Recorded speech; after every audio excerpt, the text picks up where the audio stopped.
UK specially अपनी जो immigration है उसकी पॉलिसी को टफ करती जा रही है। जो इनकी इकॉनमी है वो मोस्टली एक तो इंटरनेशनल स्टूडेंट्स पे भी बेस करी है। पीएचडी के स्टूडेंट्स को सिर्फ एक जॉब चाहिए और उनको पीआर मिल जाएगी। तो न्यूजीलैंड भी इस तरह से अब जो है अपकमिंग आप कह लेंगे स्टडी अब्रॉड डेस्टिनेशन बनने वाला है। राइट नाउ ऑस्ट्रेलिया की कंडीशन इतनी अच्छी नहीं जा रही स्टूडेंट्स के लिए, बहुत टफ कर दिया है ऑस्ट्रेलिया ने अपनी रिक्वायरमेंट्स को।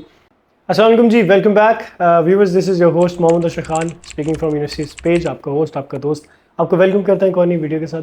आज जो हम टॉपिक सेलेक्ट हमने किया है आज की हमारी वीडियो के लिए, वो इसलिए हमने किया है क्योंकि रिसेंटली ऑस्ट्रेलिया के बहुत ज़्यादा इश्यूज़ चल रहे हैं, स्टूडेंट को वीज़ाज़ नहीं मिल रहे हैं और रेशो बहुत डाउन चल रही है।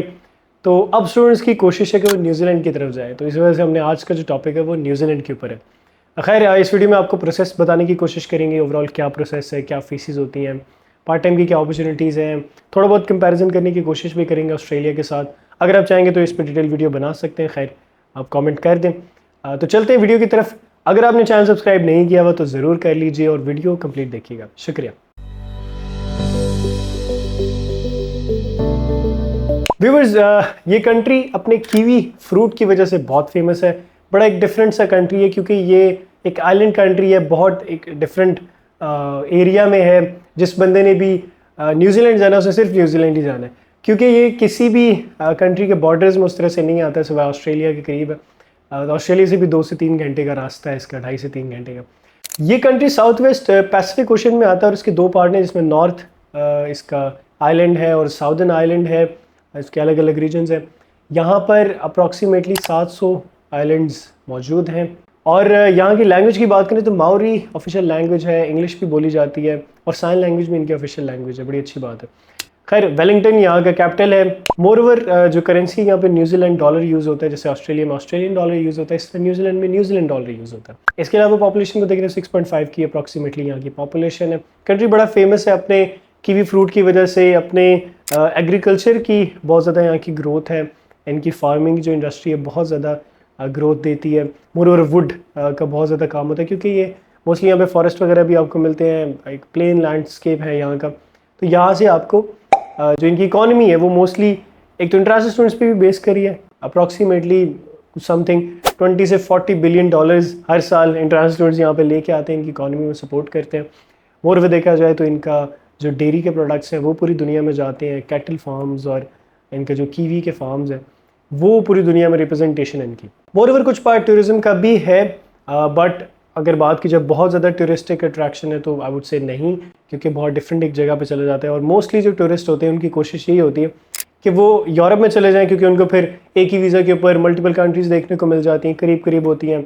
इनफैक्ट अगर वो यूएसए में भी जाते हैं, फिर कनाडा भी ट्रैवल करते हैं, मतलब ज़्यादातर जो ट्रैवलर्स होते हैं उनकी कोशिश होती है वो किसी ऐसे कंट्री में का वीज़ा लें जहाँ से उनको और भी चीज़ें देखने का मौका मिले, और भी एक्सप्लोरेशन हो सके। एशिया के अंदर भी काफ़ी अच्छी इस तरह की ऑप्शंस अवेलेबल हैं, बट न्यूजीलैंड के अंदर उस तरह से नहीं है। बट अगेन कुछ पार्ट इनका टूरिज्म के ऊपर भी बेस कर रहा है। फिर सवाल हमारा ये पैदा होता है कि हमें क्यों न्यूजीलैंड चूज़ करना चाहिए, why New Zealand, why not some other countries.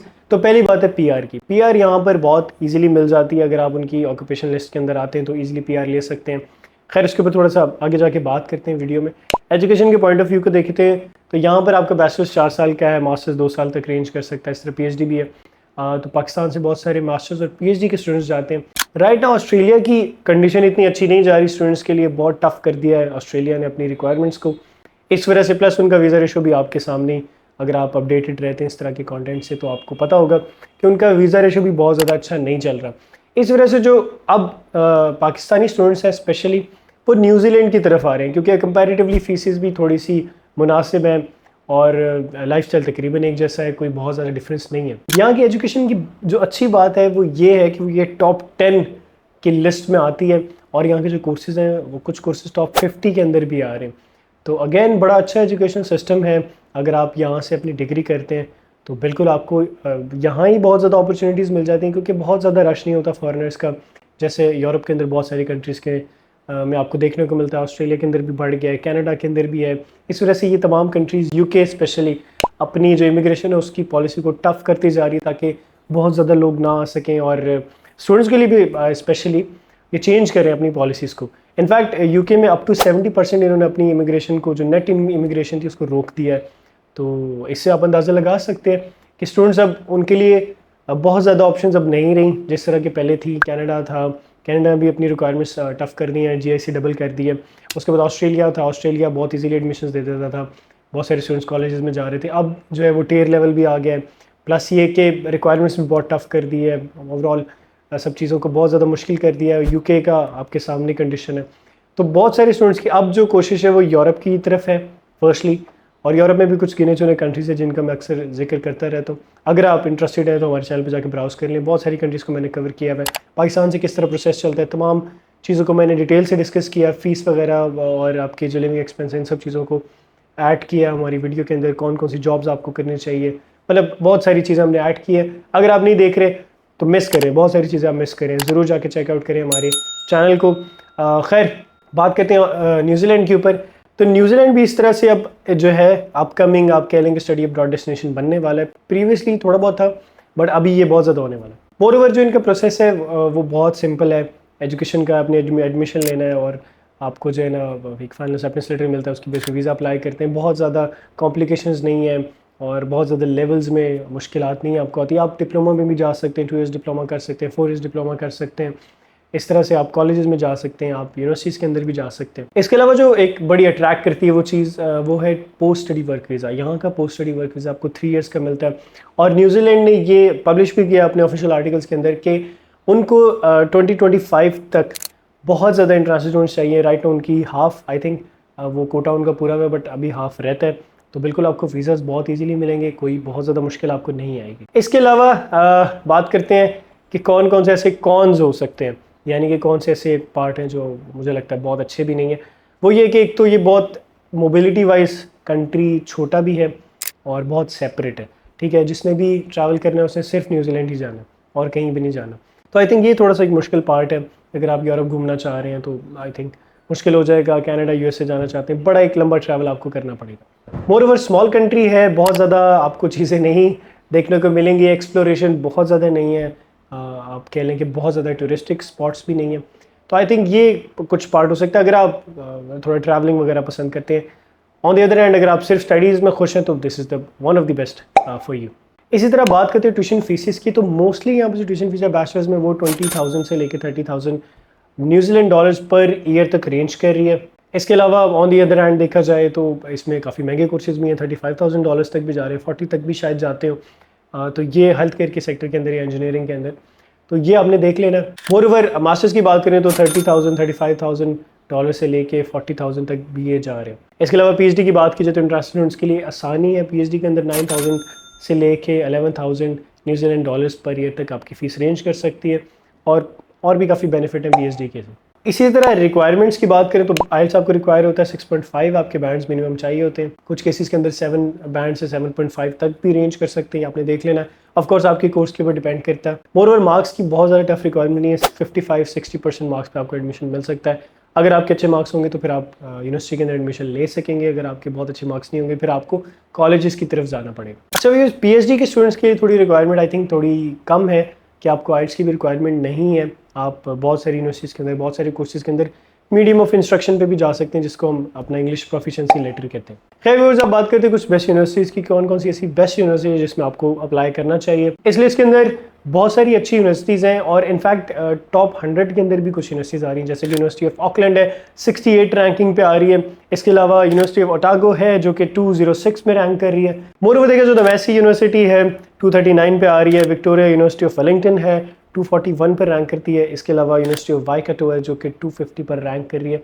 One of the prestigious institutes हैं, इनको आप टारगेट कर सकते हैं और एक अच्छी डिग्री हासिल कर सकते हैं। अच्छा, इसके अंदर जो प्रोसेसिंग टाइम होता है वो मोस्टली 15 दिन से लेके 1 महीने का होता है, कुछ केसेस में आगे भी हो सकता है, बट विद इन 15 डेज आपको रिस्पॉन्स आया था यूनिवर्सिटी की तरफ से। और वीज़ा के अंदर आपका 1 से 2 महीने लगते हैं और विदाउट इंटरव्यू आपका जो है वीज़ा ग्रांट कर दिया जाता है। अच्छा व्यूअर्स, PR की मैंने आपको अर्लियर इस वीडियो में डिस्कस किया था, वो बताता हूँ कि बैचलर्स के स्टूडेंट अपनी स्टडीज़ कंप्लीट होने के बाद 2 ईयर्स वर्क करेंगे, उनको PR मिल जाएगी। मास्टर्स के स्टूडेंट्स अपनी स्टडीज़ कंप्लीट होने के बाद 1 साल जॉब करेंगे तो उनको PR मिल जाएगी। और PhD के स्टूडेंट्स को सिर्फ एक जॉब चाहिए और उनको PR मिल जाएगी। तो अगेन बहुत ज़्यादा PR की तरफ से आसानी है। इसी तरह कुछ कोर्सेज की बात करूँ तो आपको इंजीनियरिंग के रिलेटेड कोर्सेज में जाना चाहिए, क्योंकि यहाँ पे काफ़ी स्कोप है। IT के सेक्टर में अच्छी जॉब्स मिल सकती हैं और आप एग्रीकल्चर में जा सकते हैं क्योंकि इनकी मेजर एक्सपोर्ट ही एग्रीकल्चर और डेयरी फार्म्स वगैरह की हैं, तो आप इसके अंदर ज़रूर जा सकते हैं और एक अच्छा करियर बना सकते हैं। मोस्टली जो स्टूडेंट्स हैं वो डिप्लोमा कोर्सेज में जाते हैं जिसमें वो कुकरी कर लेते हैं, हॉस्पिटैलिटी मैनेजमेंट कर सकते हैं,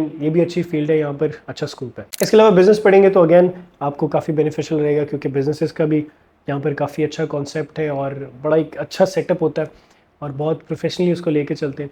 तो इस तरह से अगर आप बिज़नेस पढ़ना चाहते हैं वो भी पढ़ सकते हैं, उसमें भी आपको अच्छी जॉब्स मिल सकती हैं। इसके अलावा शॉर्टेज की बात की जाए तो इनको हेल्थ केयर की सेक्टर में शॉर्टेज है, तो वहाँ पर अगर अप्लाई करेंगे तो अगेन आपको अच्छी अपॉर्चुनिटीज़ मिल जाएंगी, ज़्यादा चांसेस होंगे जॉब फाइंड करने के। मोरओवर आप आईटी के सेक्टर में जा सकते हैं, आईटी का सेक्टर यहाँ पे अब काफ़ी हद तक बूम करने वाला है, कर रहा है। अभी उस तरह से बहुत ज़्यादा आईटी हब यहाँ पे नहीं है, तो इस वजह से आपको मज़ीद अपॉर्चुनिटीज़ यहाँ पे मिल सकती हैं। इसके अलावा इनको एजुकेशन के सेक्टर में काफ़ी ज़रूरत है, टीचर्स की ज़रूरत है, तो इस फील्ड से अगर आप रिलेट करते हैं तो आप इसमें भी जा सकते हैं। जॉब के साथ साथ पार्ट टाइम जॉब्स की बात करते हैं तो यहाँ पर आप बेकरी असिस्टेंट काम कर सकते हैं, लाइब्रेरी असिस्टेंट काम कर सकते हैं, मोर आप हॉस्पिटैलिटी मैनेजमेंट के अंदर कुछ छोटे मोटे रोल्स अदा कर सकते हैं। और इसके अलावा वेयर हाउस के अंदर भी जॉब मिलती हैं। एग्रीकल्चर का काम है, कीवी फ्रूट का बहुत ज़्यादा यहाँ पे काम होता है, उसके अंदर आप अप्लाई कर सकते हैं। 20 आवर्स पर वीक आपको ज़्यादा दी जाती है और जो आपका हॉलीडेज़ होते हैं उसके अंदर आप फुल टाइम काम कर सकते हैं। अच्छा, जो यहाँ पे हॉलीडेज़ होती है वो थोड़ी सी डिफरेंट हो सकती हैं क्योंकि डिफरेंट कोर्सेज़ के उनका अपना हिसाब होता है। ये नहीं है कि सिर्फ 2 महीने की पूरे साल में छुट्टियाँ होंगी, कुछ कोर्सेज़ के अंदर 5 महीने तक भी छुट्टियाँ जा सकती हैं, कुछ कोर्सेज़ के अंदर 4 महीने की छुट्टियाँ होती हैं। तो इस तरह अगेन ये आपके कोर्स के ऊपर डिपेंड करता है। बहुत सारे स्टूडेंट्स का ये क्वेश्चन होता है कि क्या हम अपनी पार्ट टाइम जॉब से अपने ट्यूशन फीस को कवर कर सकते हैं या नहीं। आप कर सकते हैं, अगर आप पीएचडी में तो आप कर सकते हैं क्योंकि PhD students full time job कर सकते हैं और मास्टर्स के कुछ कोर्सेज में भी आप फुल टाइम जॉब कर सकते हैं। But for a bachelor student I think थोड़ा डिफिकल्ट है क्योंकि एक तो कॉस्ट ऑफ लिविंग काफ़ी हाई है। आप कॉस्ट ऑफ लिविंग मैनेज करेंगे, अपनी फ़ीस मैनेज करेंगे, प्लस कॉस्ट ऑफ लिविंग के अलावा जो आपकी फ़ीस है वही बहुत ज़्यादा 20,000, अगर 20,000 अगर मान लें, क्योंकि मोस्टली इतनी होती भी नहीं है, 25-30,000 होती है, तो ये काफ़ी मुश्किल हो जाएगी आपके लिए कवर करना। बट अगेन आप अपने जो कॉस्ट ऑफ लिविंग है उसको कवर कर सकते हैं इजीली। उसके ऊपर हम बात करते हैं। कॉस्ट ऑफ लिविंग यहाँ पर वीकली वाइज होती है और वीकली आपकी जो कॉस्ट ऑफ लिविंग है वो 300 न्यूजीलैंड डॉलर्स तक रेंज कर रही है, जिसके अंदर आपका रेंट होता है जो कि $150 से $250 तक रेंज कर सकता है। 60 से $100 की आपकी ग्रॉसरी हो जाती है। बाकी छोटे मोटे एक्सपेंसेस को मिला करके देखा जाए तो अराउंड 300 न्यूजीलैंड डॉलर्स आपके जो है एक्सपेंस में आ जाते हैं। इसी तरह अर्निंग्स की बात की जाए तो 23.18 मेरे ख्याल से इनका अर्निंग का रेट है पर आवर के हिसाब से। उस तरह जो आपके वीकली एक्सपेंसेस होंगे या वीकली आपकी जो अर्निंग्स होंगी वो अराउंड 410 न्यूजीलैंड डॉलर्स होगी और फिर आपको पर वीक $100 बच सकते हैं अगर आप बहुत एक मिनिमलिस्टिक लाइफस्टाइल गुजारेंगे। इस तरह मंथली देखा जाए तो ये अराउंड 1000 न्यूजीलैंड डॉलर से लेकर 1200 न्यूजीलैंड डॉलर्स तक भी रेंज कर सकता है। तो अगेन इसमें देख लें आप किस तरह मैनेज करेंगे। जो स्टूडेंट फुल टाइम जॉब कर सकते हैं वो बिल्कुल कवर कर सकते हैं, कुछ पार्ट उसका मेजर पार्ट कवर कर सकते हैं। मोर ओवर अगर आपकी हॉलीडेज़, आपकी सब्जेक्ट के अंदर हॉलीडेज़ ज़्यादा हैं तो फिर उस दौरान आप अच्छा कमा सकते हैं। बहुत सारे स्टूडेंट्स वीकली 60 आवर्स भी कर रहे होते हैं, 65 आवर्स भी कर रहे होते हैं, तो ये स्टूडेंट के ऊपर डिपेंड करता है। लास्ट में वीज़ा की थोड़ी सी बात करते हैं। यहाँ पर जो आपको बैंक स्टेटमेंट चाहिए होती है वो 20,000 न्यूजीलैंड डॉलर्स ईयरली आपने दिखानी होती है, प्लस आपकी फ़ीस वगैरह भी ऐड हो जाती है।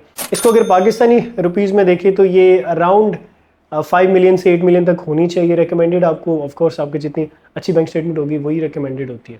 प्लस आपकी जो बैंक स्टेटमेंट है वो 3 to 6 मंथ्स ओल्ड होनी चाहिए। मोर ओवर आपको अगर स्पॉन्सर भी कर रहा है तो स्पॉन्सर एफिडेविट भी अटैच करना होता है। बाकी डॉक्यूमेंट्स के अंदर आपके तमाम एजुकेशन डॉक्यूमेंट्स आते हैं, आपका एक्सेप्टेंस लेटर आता है, आपने फीस जो पे की है उसकी रिसिप्ट आती है। मोर ओवर अकोमोडेशन का प्रूफ आपको चाहिए होता है। जब आप वीज़ा अप्लाई कर रहे हैं अकोमोडेशन का प्रूफ शो कराएंगे कि आप हॉस्टल में रहेंगे या प्राइवेट किसी डॉम में रह रहे हैं या अपार्टमेंट में रह रहे हैं, तो ये सब चीज़ें आपने while you're applying the visa ये सब चीज़ें आपने शो करानी होती है। तो वैसे this was it I think from my side. ये थी हमारी वीडियो स्टडी न्यूजीलैंड के ऊपर। स्टिल कोई क्वेश्चन है कमेंट बॉक्स में जरूर मेंशन कीजिए। अगर आप चाहते हैं हम एक न्यूजीलैंड और ऑस्ट्रेलिया के कंपैरिजन वीडियो बनाएं तो हम इस पर कोशिश ज़रूर कर सकते हैं। कमेंट बॉक्स में ये भी ऐड कर दें, कोई चीज़ रह गई है ज़रूर पूछ लें, I will answer you personally. More over अगर आप इस तरह का कंटेंट देखना चाहते हैं, इंटरेस्टेड हैं, हमारे चैनल पर बहुत सारी हमने वीडियोज़ बनाई हैं, बहुत सारे कंट्रीज़ को कवर किया, स्पेशली स्कॉलरशिप्स को हमने कवर किया हुआ है, यूनिवर्सिटीज़ की स्पेसिफिक स्कॉलरशिप को कवर किया हुआ है। मोर ओवर इटली में हम डील कर रहे हैं, फ्रांस में कर रहे हैं। अगर आप अप्लाई करना चाहते हैं हमसे रब्ता कर सकते हैं, फ्री ऑफ कॉस्ट हम आपको गाइड कर सकते हैं, आपकी प्रोफाइल की असेसमेंट कर देंगे।